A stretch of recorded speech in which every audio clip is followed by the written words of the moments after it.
Page 1 cover sheet. A report from a pilot from July 3, 1947, where he sighted a flying disc that was shaped like a saucer. The file is pretty poorly copied and a lot of it is unreadable.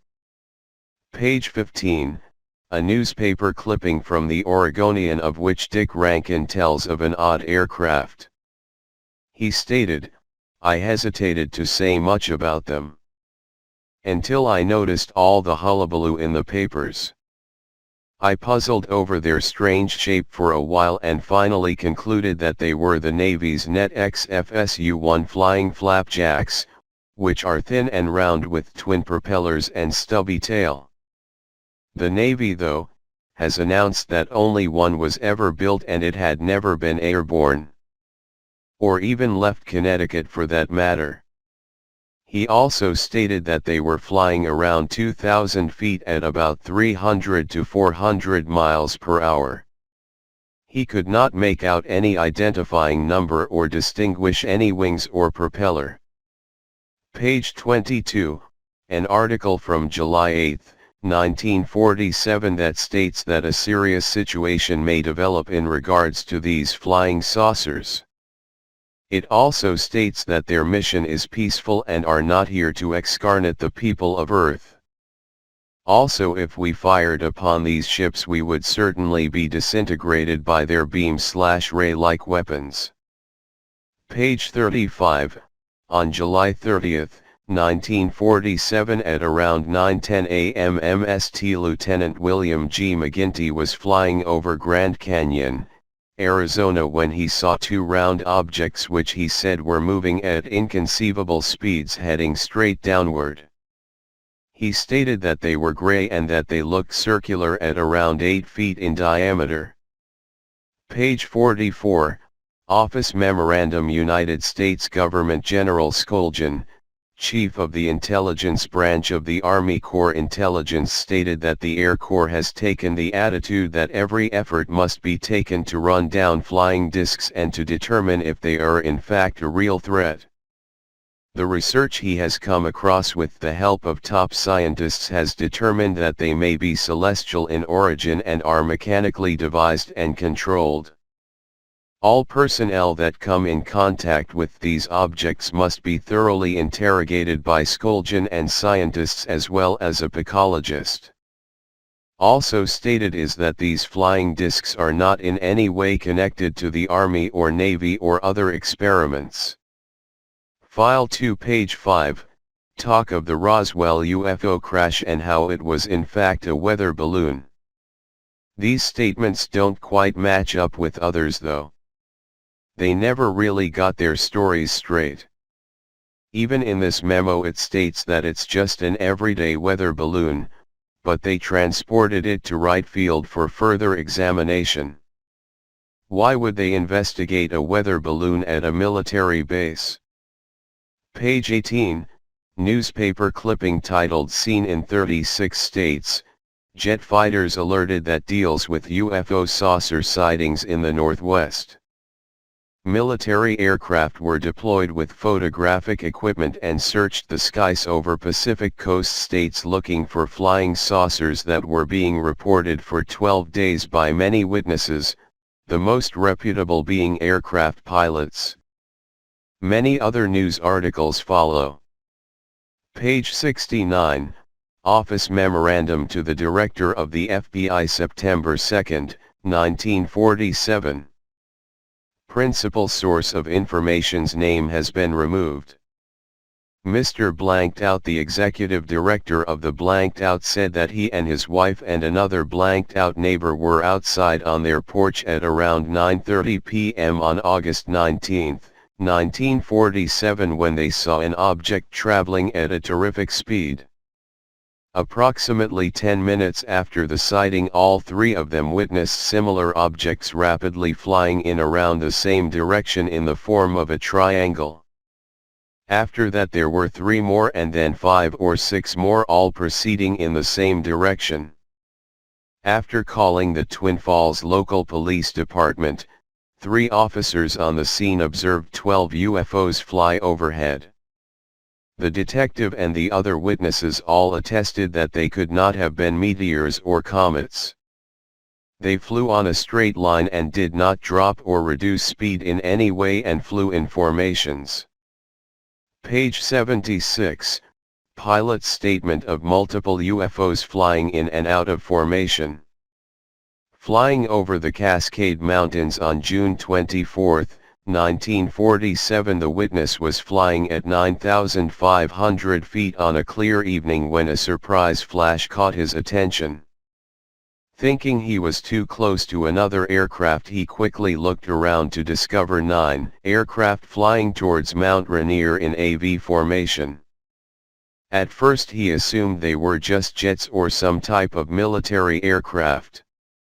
He determined that the flash he saw was from them changing direction and dipping up and down periodically with the sun reflecting off of them. Once they were against the mountain, he had a clear view of the crafts, which had no tail and were saucer-like. When flying straight forward they looked like a thin line. It was only when they turned he could see their true shape. He estimated their formation was about 5 miles long. File 3, 111 pages. Part 3 of massive UFO sightings that the FBI investigated in the 40s. Check below the documents for highlights around UFOs. Page 11, an office memorandum, United States Government. A newspaper clipping signed Radio Ham contained a coded message which Mrs. Blank decoded. The FBI laboratory checked Mrs. Blank decoding of this message and advised that it was substantially correct. The laboratory's decoding of the message is being set forth below. Tired of human nonsense, won't await atomic war disrupting order Sklar system, so sent flying discs and will set up world order under Martians late this year. It was determined, however, that this message was a fake. But still interesting nonetheless. Page 27, Director, FBI reports of flying disc security matter, name blanked out on June 24, 1947, while prospecting at a point in the Cascade Mountains approximately 5,000 feet above sea level. During the afternoon he noticed a reflection and noticed a disc-like object. He observed, at the same time, 5 or 6 other similar disc-shaped UFOs, but concentrated on the one, and at this time his compass started to act strangely. He stated that they didn't fly in any particular formation, were 1,000 feet up, and 30 feet wide across.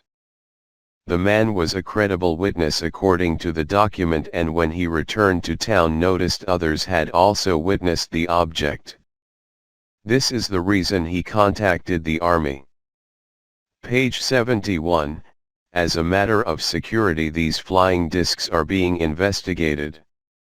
Roseburg, Oregon. A pilot instructor was giving a lesson at around 6:15 p.m. on August 6, 1947 when he noticed an object east of Myrtle Creek which seemed to be between 5,000 and 8,000 feet above sea level.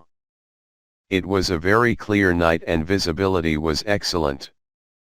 The object glistened and seemed to be made of aluminium sheeting. Immediately after noticing the aircraft he took over the controls of the plane in an attempt to observe the object better. The UFO was heading east at a high rate of speed, around 1,000 miles per hour, and climbing fast at the same time. He believed the object to be spherical in shape and noticed a darker object to the right near the ship. There were no vapor trails and no noise being emitted from the UFO. It is noted that the pilot served as a Lieutenant JG in the U.S. Naval Air Corps for 3.5 years, flying constantly on the Atlantic Submarine Patrol. A very reputable citizen. File 4, page 1.